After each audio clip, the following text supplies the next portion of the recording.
आगे लामराज। नमस्कार दिलीप साहब, फिर से नमस्कार हुकुम सरवन जी। फिर से आपका स्वागत है। फर्स्ट वीडियो में अपन ने बात की थी आपके पास एक स्वराज घोड़ा है और बहुत अच्छा अभी वो तैयार हुआ है। हाँ जी, बहुत अच्छा तैयार हो गया है और अभी आपने उसकी ब्रीडिंग भी स्टार्ट की है, तो अच्छा खासा तैयार हो रहा है। अभी नेक्स्ट जो घोड़ा है आपके पास में ये, हाँ सरवन जी। इसके बारे में बताओ, डिटेल क्या है इसकी और कब से है आपके पास में ये घोड़ा? ये सरवन जी आपको पता हो तो फूलमान लाइन अलाउद्दीन खिलजी की फुलमान लाइन फूलमान लाइन, हाँ साहब, अलाउद्दीन खिलजी के टाइम से। और इसका इतिहास आप शायद लेके आए होंगे बालनी मठ से। बालनी मठ में शायद गया नहीं हूँ, हाँ, तो वहाँ पे थोड़ा बहुत इतिहास अगर आपको हो पता तो बता दो, मेरे को एक्सप्लेन कर दो। तो बालनी मठ में क्या है साहब कि अलाउद्दीन खिलजी के पास में एक घोड़ी थी। तब वहाँ गए थे तो जो बालनी मठ के जो महंत थे ना, वो अलाउद्दीन खिलजी के पास गए। तब वो बहुत ज़्यादा मतलब वो बातें तो बहुत लंबी चौड़ी हुई थी, क्योंकि वहाँ पे शिलालेख लगा हुआ है उनके मठ में ही। बालनी मठ में है? बालनी मठ में है साहब। ठीक है, इसका पूरा इतिहास है साहब, पूरी फुलमान लाइन की। Okay okay. तो सोमपुर जी महाराज थे ना साहब, वो वहाँ गए अलाउद्दीन खिलजी के पास में। फिर उन्होंने कहा भाई बोल क्या चाहिए, कि अभी मेरे को कुछ नहीं चाहिए। आप जो राजस्थान में जब आए थे और एक फूलमाल घोड़ी लेके आए थे, अच्छा, तो वो घोड़ी दे दो मेरे को। Okay okay. तो फिर अलाउद्दीन खिलजी ने कहा कि देख, मांगा तो इन्होंने, मैंने देखा मेरे से कोई रियासत मांगेंगे, बिल्कुल बिल्कुल, कोई और हीरा जवाहरात मांगेंगे, सही है। बाकी इन महाराज ने तो मेरे से एक घोड़ी मांगी। एक घोड़ी मांगी है। फिर उन्होंने वो घोड़ी फूलमाल घोड़ी उनको भेंट कर दी। अच्छा अच्छा। फूलमाल लाइन साहब, फिर वो बालनी मठ जो जालोर जिले के पास में आया हुआ है, बालोतरा रोड पे, बिल्कुल। तो वहाँ से ये ब्रीडिंग चालू हुई साहब। बालनी मठ की जो बालनी मठ जो लाइन चलती है जी साहब, फूलमाल लाइन, सॉरी। हाँ साहब। और फूलमाल लाइन है साहब, बहुत ही कम जगह मिलेगी। अच्छा, ये लाइन सबसे ज्यादा मेरे पास फूलमाल लाइन के ही, अच्छा, फूलमाल लाइन के ही सारे बच्चे तैयार किए साहब। मतलब आपके पास जो कलेक्शन है फूलमाल लाइन का है साहब। अच्छा। अब वैसे देखो, मैं अधिकतर जहाँ घूमता हूँ लेकिन फूलमाल लाइन के बहुत कम है वैसे देखा जाए, है लेकिन इतने नहीं है जितने आपके पास है। जी साहब, आप कहीं चले जाओ साहब। दिलीप साहब, एक बात तो मैं आपको कह सकता हूँ जी साहब, कि मतलब फूलमाल लाइन को आप संजोग के रखे हुए हो, ये मान के चलो। जी साहब, जो आपने इस घोड़े से जो ब्रीड किया है यहाँ पे, जी साहब, तो एक संभाल के रखने वाली बात हो गई। जी साहब। अभी कितने जानवर होंगे आपके पास में इस लाइन के? मेरे पास 15 से 16 है साहब, और इसके कम से कम मेरे पास 5 ठाण है साहब। इसके? अच्छा अच्छा अच्छा। अभी ये अपने रविवार को क्या तारीख थी, 14 तारीख को एक बच्ची ने अभी ठाण दिया है इसी घोड़े का? इसी घोड़े का। अच्छा अच्छा अच्छा।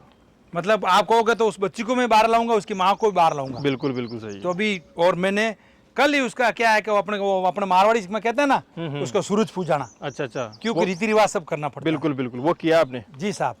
पूरा जो औरत जो शनिवार खाती है ना साहब, हाँ हाँ हाँ, जो जिसे कहते हैं हम डिलीवरी कह दो या जापा कह दो, उसमें सारा ये खाते हैं अपने यहाँ। बिल्कुल बिल्कुल जी साहब। चलो, अच्छी बात है साहब। ये भी साहब क्या है कि लोग फेंकते बहुत ज्यादा है। अगर मेरे पास अगर कोई आके मेरा अगर कोई भी सामान भी संभाल ले ना साहब, अभी मैं आपके यूट्यूब के माध्यम से कहना चाहूंगा सरवण जी कि घोड़े रखना हर एक की बस की बात नहीं है। बिल्कुल, ये बात भी सच्ची है साहब। एक मारवाड़ी में कहावत है कि घोड़ो कटे बंदूक हमारी जीभ रहे। और घोड़ा वो खाता तो चांदी है, बाकी निकालता पीछे से लीद है। अभी साहब मैंने ना इनके लिए जो है ना हुक्म 2200 रुपए में मेरे को लोगों ने कहा कि आप दे दो मेरे को। मैंने कहा नहीं भाई, कम से कम 4-4.5 लाख की जो मैं इनका स्टॉक रखता हूँ। अच्छा अच्छा, घोड़ों की होती ना साहब, हाँ। जो आज भी देख लो मेरा पूरा कमरा भरा हुआ है। बिल्कुल सही है। और स्टाफ जो है ना साहब, अभी स्टाफ की बात चली थी, स्टाफ जो मेरा है ना वो एज है मेरे बेटे हैं। परिवार वाले तो आते आएंगे, पहले अपन है इनके पास में। बिल्कुल सही है। आज मान में आपको देखो स्टाफ अच्छा मिला हुआ है, बहुत बढ़िया है और मेरे को। मैं क्या कर रहा हूँ, अकाल की मार में पानी के हिसाब से मैं श्रवण जी बहुत कम आता था। बिल्कुल। तो भी मेरे यानी एक आत्मा मेरे यहाँ इनके अंदर थी। तो भी रात को भी 8-9 बजे आता, 5-6 बजे आता, पर आता जरूर था। मैं एक चक्कर निकाल कर फिर चला जाता था, फिर देखता इनको, फिर मेरा जीभ भर जाता। श्रवण जी, आपको स्टाफ अच्छा मिला हुआ है जी तो आपको मतलब एक टेंशन करने की जरूरत नहीं। श्रवण जी, चलो अच्छी बात है। और ये फूलमाल लाइन को आपने संभाल के रखा है जी। नाम क्या बताया इसका घोड़े का? इसका नाम सिद्धार्थ है साहब। सिद्धार्थ। इसने कई अवार्ड जीते साहब बालोतरा में। अच्छा, बालोतरा चैंपियन भी है ये? बालोतरा चैंपियन साहब। जो आपने दल्लेमा का नाम सुना होगा, रबारी का, जो अहमदाबाद वो गुजरात वाले थे, हाँ। उनके घोड़े का बच्चा है साहब। अच्छा अच्छा अच्छा और अच्छा। घोड़ी थी आपको पता तो भानली मठ में। अच्छा बालनी मठ में। जी साहब, इसकी माँ। अच्छा अच्छा। फिर उत्तम सिंह जी जो नहीं कहा मैंने आपको, हाँ। उत्तम सिंह जी के पास में था ये दूध अपने जीवाणे वाले। जीवाणा। जी साहब, दूधवा ऐसा है? दूधवा तो वो उत्तम सिंह जी अलग पास में ही है। अच्छा अच्छा 3-4 किलोमीटर के। जो भी दूधवा को मैं जो कह रहा था, वो जो अपने न्यू तूफान की माँ है ना, उनके पास में खड़ी है। हाँ हाँ बिल्कुल बिल्कुल। ये अपनी राशन की, बिल्कुल बिल्कुल। राशन की माँ उनके पास में। ये फिर मैं क्या था, घोड़ी डोराने गया था ना, उत्तम सिंह जी ने मेरे को कसम से क्या कह रहा हूँ साहब, जो विस्की की माँ थी सुबह वो छूट गई, तो मेरे को कहा कि आप तो ऐसा करो, ये घोड़ा ही पूरा ले जाओ। मेरे को नहीं साहब, मैं घोड़ा डोराना आया, घोड़ी डोराना आया हूं, तो मैं घोड़ा नहीं ले जाऊंगा। सही है। साइड में रोक दो, ठीक है ना। ये बात है सरवण जी। अच्छा ये ब्रीड कहाँ हुआ था घोड़ा ये? ये ब्रीड हुआ था साहब अपने भानली मठ में। बालनी मठ। भानली मठ से फिर क्या है कि उत्तम सिंह जी के फादर थे जीवाणा वाले, वो ठाकर थे। अच्छा अच्छा। तो अब ठाकर उत्तम सिंह जी हैं। तो जीवाणा वाले ठाकर साहब उत्तम सिंह जी थे, उनके फादर। वहां से फिर भानली मठ से ये बच्चे को लेके आए वहाँ। फिर उन्होंने वहाँ परवरिश की, बहुत बढ़िया किया, कर कुरा के फिर स्टालिन बनाया। फिर उन्होंने, मैं घोड़ी दौड़ाने गया था, उन्होंने कह दिया आप इसको लेके जाओ। अच्छा अच्छा। गिफ्ट है वो कमी है मेरे। अच्छा अच्छा अच्छा। पैसे वैसे नहीं साहब, उनके कोई कमी नहीं है उत्तम सिंह जी के पास में साहब। मैं यूट्यूब के माध्यम से आपको कहना चाहूंगा। बिल्कुल बिल्कुल। तो और धन्यवाद है उनका। आज तक का इतिहास है, आप कहीं पे भी चले जाना, घोड़े को अगर कोई देगा या घोड़ी को देगा तो साथ में बिट नहीं देगा, मतलब लगाम नहीं देगा। लगाम नहीं देता है, सही है।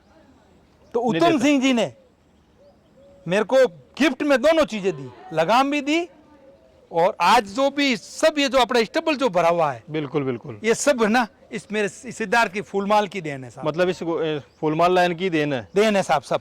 मतलब इसी के पीछे है आपका सारा स्टेबल, सारा मेरा। बिल्कुल सही है। मैंने सरवण जी एक चीज देखी है कि घोड़ों के अंदर अगर कोई भी व्यक्ति अगर घोड़ों को अगर रखता है दिल से हो, हाँ बिल्कुल, पैसों के लालच से नहीं, हाँ शौक से, तो मैं क्या कहता हूँ, उसके घर की जो भी बलाएं हैं, दुख है, सब निकल मैं जाते सही कह रहा हूँ। हालांकि भगवान की मेहरबानी है, मेरे शुरू से सन 52 से पापा 1 क्लास कॉन्ट्रैक्टर थे सन 52 में। नहीं, ये बहुत सी जगह सुना है मैंने भी जी साहब, कि जिस घर में घोड़ा या गाय रखो, जी साहब, लेकिन रखना जरूरी है। जरूरी है साहब। चलो अच्छी बात है जी साहब। और फूलमाल तो आपको पता कहीं ढूंढने भी फिर नहीं मिलेगी, नहीं मिलेगी, नहीं मिलेगी। अब तो लोग क्या करते हैं साहब, हाथों हाथ ठप्पा लगा के और तैयार करते हैं, ये कौन सी लेने के देवली, ये कौन सी है के ताजन, ये कौन सी है के ये अपने अपने ये वहाँ की देवली लाइन की है, ऐसे कर कुरा के ब्रीडिंग बना के और टपाटक टेकते। और अभी हाल ही का उदाहरण देख लो, ठप्पा भी नरों का लगाते हैं, और जबरदस्त ठप्पा ऐसा लगाते हैं, हाँ। कभी वो मिटते ही नहीं, चाय भी नहीं उतरती उसकी, विस्की नहीं उतरती है साहब। झूठ बोलो और आप पैसे कमाओ, बस अभी का मार्केट तो यही है साहब, ये मार्केट। झूठ बोलो और पैसा कमाओ, पैसा कमाओ, सच बोलोगे तो पैसा नहीं कमा तो पैसा कमाओगे क्या, 2500 कमेंट आ जाएंगे आपके ऊपर, ये क्या समझता है।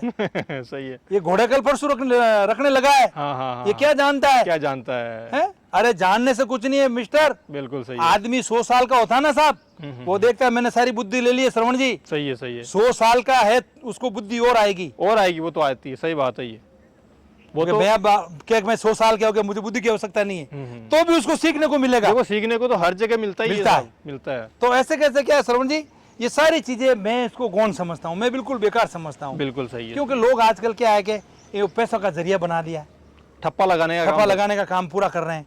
और अभी जीता जागता आप देख लो, बोनी बनाने सबका बांडा फोड़ ही दिया है, सबका फोड़ गया साहब, फूटा कि नहीं फूटा साहब। बिल्कुल बिल्कुल, देर है अंधेर नहीं है, बहुत सराहनीय काम है साहब, बहुत सराहनीय काम है, ढूंढ लो साहब को दूंगा। और अश्व पृथ्वी की शान तो आपको पता ही है, बिल्कुल साहब, वो बहुत बढ़िया है, उसका मैं मेंबर काम कर रही है साहब, अच्छा बिल्कुल बहुत अच्छा काम कर रही है साहब। चाहे देखो साहब उनके ऊपर भी बहुत कटाक्ष आते हैं, बिल्कुल आते हैं साहब, तो भी मैं पृथ्वीराज सिंह जी को कहूंगा, को देखो को वो झेलते हैं सबको। बहुत महान है, कसम से झूठ नहीं बोल रहा हूँ, सबको झेलते रहते हैं, सबको झेलते रहते हैं। देखो और मैं तो कहता हूँ कि अच्छा हुआ कि अकोदिया साहब शाम को 8 PM नहीं है, भगवान के कसम, तो भी उनको 24 घंटे है ना, हाँ, वो नशा रहता है, पर 24 घंटा वो भी खड़े रहते हैं, खड़े रहते, कसम से झूठ नहीं बोल रहा हूँ। आप हर चीज का नॉलेज ले लो, बिल्कुल सही है, हर चीज अच्छी पृथ्वीराज नॉलेज है सिंह साहब, जी से। अच्छी नॉलेज है, अच्छी नॉलेज है साहब। अगर आपने कम आज ये बोलो। बात बोल दी तो मैं भी एक बात बोल देता हूँ उनके जी लिए, बोलो साहब। कि घोड़ा मार्केट में मैंने आज तक वैसा आदमी कभी कहीं नहीं मिला, मेरे को ऐसा आदमी मेरे को कहीं पर भी नहीं मिला। साफ कहना है, साफ कहना सुखी रहना। सुखी रहना, कोई झंझट नहीं। सही है, सही है। भाई मेरे को नमस्कार करता हो तो करना, नहीं करना नहीं तो मत करना। सही है। बाकी मेरे मुंह से तो ये निकलेगी भी बातें। चलो भाई, हम तो देखो अच्छे आदमी मानते हैं। जी साहब, बिल्कुल अच्छी बात है, और आपकी बहुत अच्छी इज्जत करते पृथ्वीराज सिंह जी हैं को- आप और हम। आपने और अपने सबने प्रयास किया था, मालूम है बिल्कुल बिल्कुल आपने कोविड के अंदर बिल्कुल सही है। पुष्कर का जो मेला हंसुओं का था वो बिल्कुल लग साहब, ही नहीं मैं था, खड़ा रहा था उनके साथ पर में। फिर यही तो कह रहा हूँ, आपने सारी कवरेज की। बिल्कुल बिल्कुल और धन्यवाद है अपने प्रकाश सिंह राजपुरोहित को, आपके यूट्यूब के माध्यम से कहना चाहूंगा मैं, कलेक्टर थे अपने अजमेर के, उन्होंने हाथों हाथ राज्य सरकार को अपना भेजा फरमान भेज के, और हाथों हाथ अपनी नए अपने मैदान की व्यवस्था। मैं तो कहता हूँ पहले तो अपना स्टेडियम होता था ना, बिल्कुल बिल्कुल वो मजा नहीं था। वो मजा अब नहीं जो अपन को जो जगह दी ना पुष्कर में, बहुत अच्छी जगह मिली वो बहुत अच्छी जगह मिली है साहब, बहुत अच्छी पशुओं के जगह- लिए। बहुत अच्छी जगह है। ये बात है साहब। चलो ठीक है दिलीप साहब, बहुत बहुत धन्यवाद आपका। ठीक साहब। Thank you.